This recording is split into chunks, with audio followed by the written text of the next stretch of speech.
Okay, students, welcome to the second lecture in this series for CHEM 0902 Preliminary Chemistry, Electrochemistry. And we want to continue to look at the voltaic cell.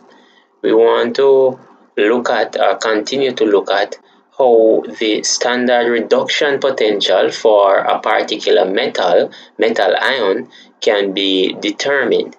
For example, zinc.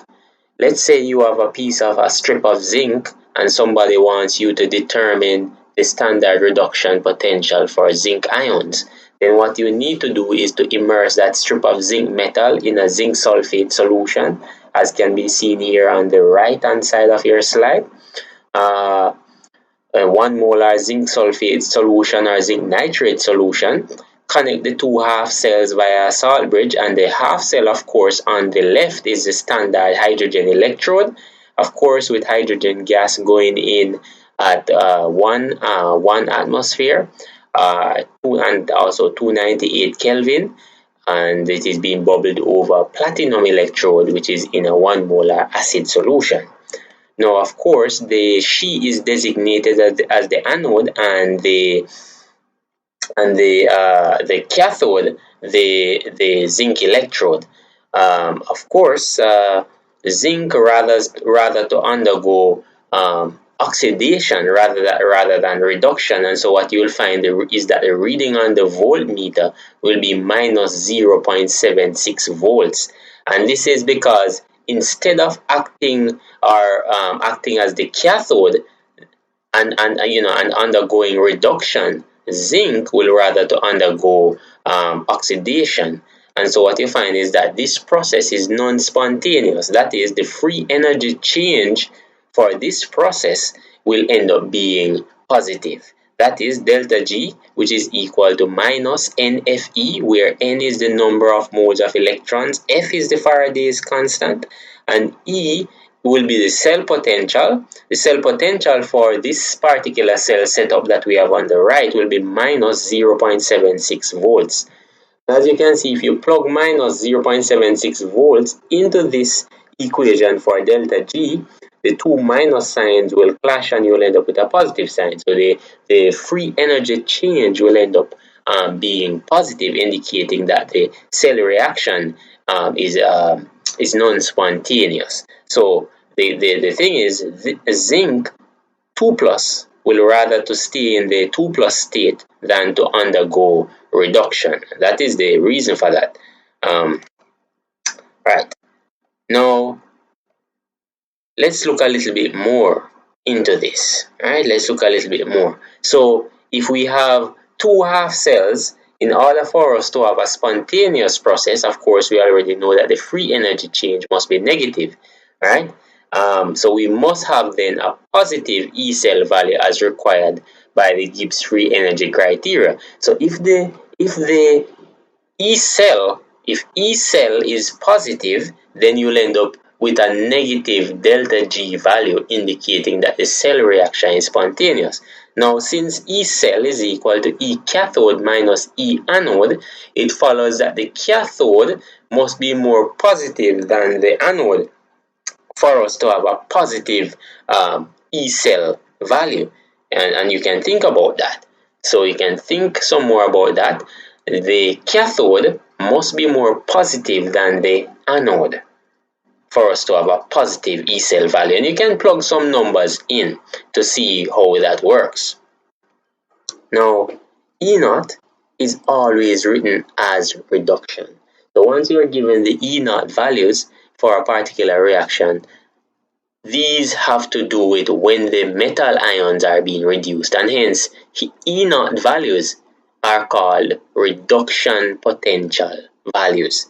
For example, if you are given the reduction potential for zinc 2 plus ions, it means that this is the potential that is measured when zinc 2 plus ions are forced to accept 2 electrons, and the E naught value for that process is minus 0.76 volts. The E naught value when copper 2 plus is forced to accept 2 electrons to form copper solid is plus 0.34 volts. And these two values are interesting. What you will realize is that one is negative and one is positive. The one that is negative indicates a non-spontaneous reaction, meaning that zinc 2 plus will not readily accept 2 electrons to form zinc 0, right? It will not readily undergo reduction. In other words, zinc would rather to undergo oxidation than reduction. For copper though, the value is positive, indicating that copper will readily accept 2 electrons to form copper 0. That is, the reduction of copper 2 plus ions is a spontaneous process. Now, so delta G therefore for copper, right, being reduced would give you a negative value, indicating that it is spontaneous. And this tells us that the copper reaction would rather to occur at the cathode, because reduction occurs at the cathode, whereas the zinc reaction would not prefer to occur at the cathode. The zinc reaction would rather to occur at the anode, meaning that this equation would have to be reversed if you are going to prepare a galvanic cell using these two metals. Now, since E cell is equal to E cathode minus E anode, E cell is equal to 0.34 volts minus 0.76 volts. Now, you don't need to alter the signs on the reduction potential values. Use them as given. Do not alter the signs on the reduction potential values. Just use them as given. So, and as you can see from the calculation here, the values as given for the two half equations were used as given. Okay? And the fact that the E cell value is 1.10 volts, it's positive 1, telling us that this cell reaction would be spontaneous. Right? This cell reaction would be spontaneous.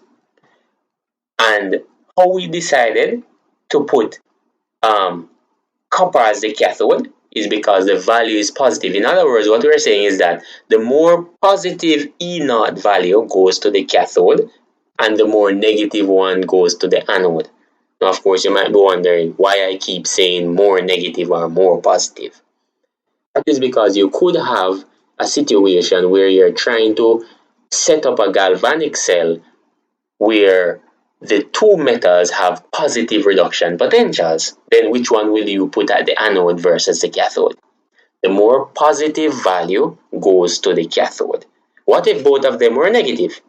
The more negative value goes to the anode. Or you could say also still the more positive value goes to the cathode. Same thing, just saying it in different ways.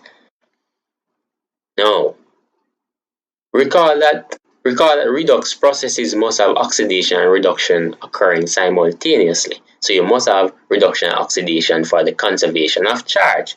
Now, an oxidizing agent causes oxidation and is therefore reduced. And these are just reminders. Similarly, a reducing agent causes reduction and therefore gets oxidized. Okay, so a reducing agent will release electrons, right? And because the reducing agent lost electrons or an electron, the reducing agent is oxidized. All right, might be a little slippery concept, but understandable. Now, we can also use the potential of a half reaction to predict whether or not the species is a good reducing agent or an oxidizing agent. Right? Now, since we set up the Xi as our reference point, we can establish an electrochemical scale based on species standard reduction potential values. Now, more positive potential, better oxidizing agent, because they are easier to reduce, meaning that they are more receptive to electrons. They are more likely to accept electrons. So the more positive the reduction potential, the stronger an oxidizing agent the species is. That is because they are more receptive to the idea of accepting electrons. Of course, the converse is true. More negative potential, the better a reducing agent the species is. That is, it is less receptive to accepting electrons. That is, it is better at losing electrons. And so it's a better reducing agent. Remember, reducing agents lose electrons or they give up electrons, and so they are oxidized. So we are saying that the more negative the potential is, the easier it is for this thing to lose electrons. Right? Now, continuing on, standard conditions, because we have been using the word standard. Now, standard conditions, STP, when we're dealing with these electrochemical cells, means 1 bar pressure, which is close to 1 atmosphere. It's close to 1 atmosphere. It's not exactly 1 atmosphere, but it's close. 1 molar solutions and 25 degrees Celsius. Okay? That's what it is. Now, the standard reduction potential is exclusively quoted. Alright, the standard reduction potential is exclusively quoted as reduction potentials relative to the Xi. So all of these reduction potential values, like in the previous slide, 2 slides back, I gave you this standard reduction potential of zinc to be minus 0.76 volts. This is relative to the Xi. And also the standard reduction potential for copper to be plus 0.34 volts. Yes, true, relative to the Xi. Alright? Yes, and it's independent of the number of moles. It is independent of the number of moles of copper or zinc. Right? That's something that we should note. Now let us consider a galvanic cell constructed using electrolytes lead oxide, and let's say sulfuric acid electrolyte. Now, given the half reactions and the corresponding E0 values, let us deduce the overall reaction and the cell potential for a spontaneous process. Now, look at these 2 reactions. The first reaction has a standard reduction potential of 1.69 volts. The second reaction, however, has a standard reduction potential of minus 0.36 volts. Now, what do we do with these? Well, one is positive and one is negative. We can see that clearly. The one that is positive is the reaction that occurs at the cathode. The one that is negative is the one that occurs at the anode. Okay? However, it is written as reduction. So in order to work with the anodic reaction, the one that we have decided will occur at the anode, in order to work with that reaction, we will have to invert that reaction. We'll have to turn that reaction around. Alright? And you will see. Now, recall that E0 is written exclusively as reduction. Alright? Also, the more positive, right, is the one that is more likely to be spontaneous as reduction. So we already said that the top reaction, the first reaction, will occur at the cathode. Okay? Where reduction occurs. Now, thus, the lead sulfate reaction will be cathode, and the other reaction will be the anode. So the second reaction, we will put that one at the anode. However, it is written as reduction, and reduction does not occur at the anode, so we'll have to invert that reaction. In inverting the reaction, we will not invert the sign on the reduction potential values. Now, look at what I have here. Look at look at the first reaction here. The first one. Look now at the second one. The second reaction, what happened to it? I was able to turn that reaction around.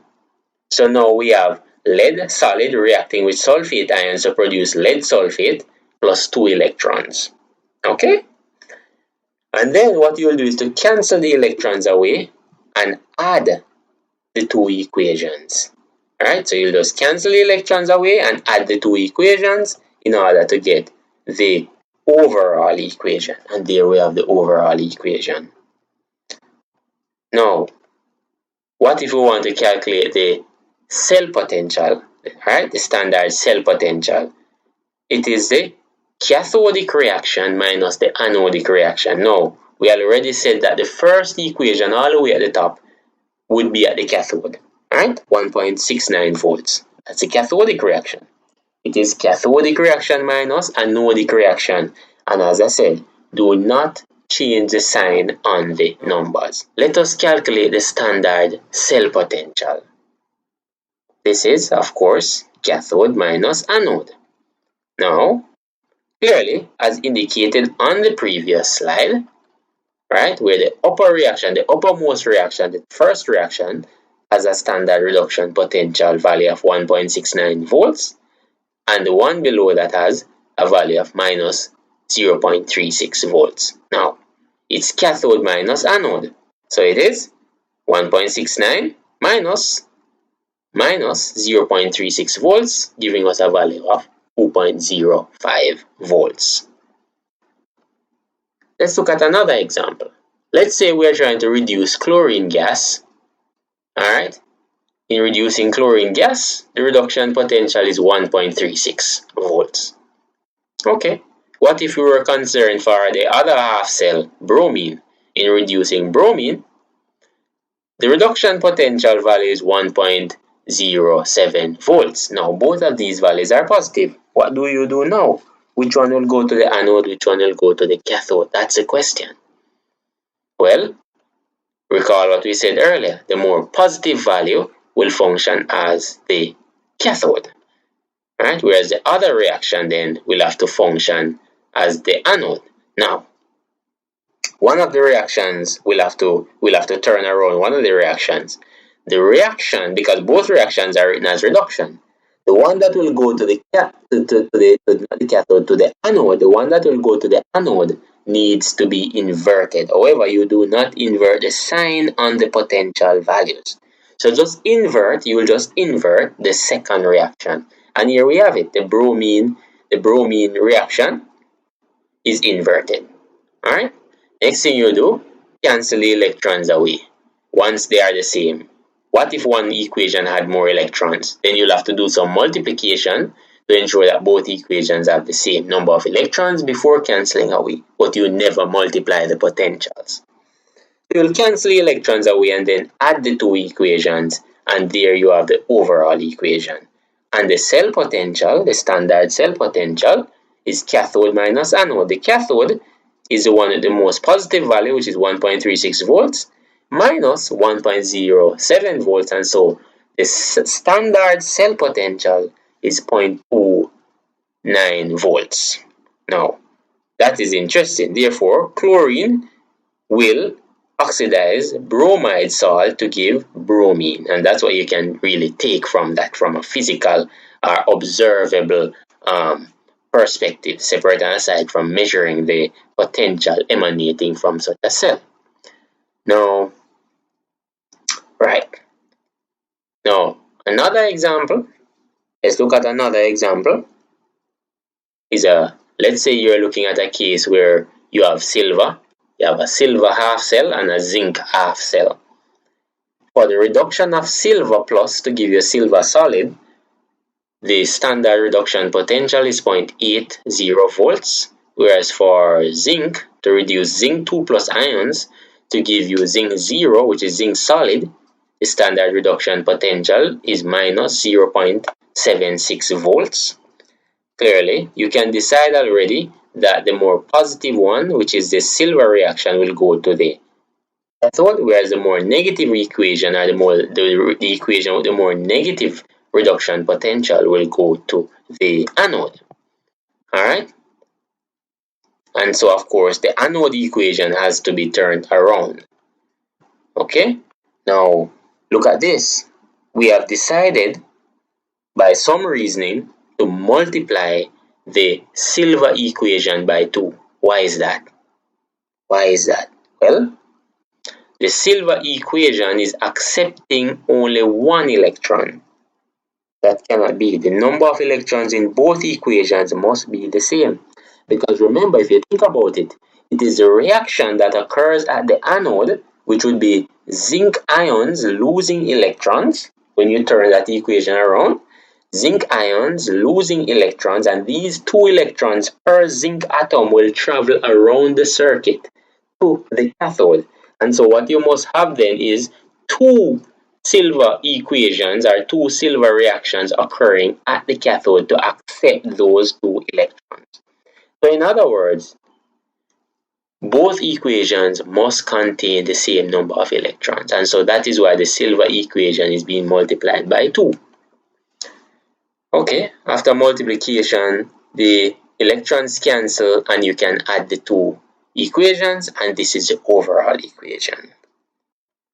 Now look at the calculation for the standard cell potential. We did not multiply that equation, right, by 2 or anything like that. There is no need for that, and you do not alter the signs. And the standard cell potential is plus 1.56 volts. Okay? Now, we have something else which is quite interesting, which is what we call standard cell notation, right? Standard cell notation. Now, so if you are asked to write the balance equation to calculate the standard cell potential for a galvanic cell composed of the following reactions, where you have lead 2 going to give you lead solid and aluminum 3 going to give you aluminum solid, well, both of them are negative. The potentials are negative, but the one which is most negative goes to the anode. So the aluminum will clearly go to the anode. So that is easy to work out. So it is minus 0.13 volts minus 1.66 volts, and you can calculate that. But we want to talk about something else. So that's just a trial for you. That's something for you to try using the other examples.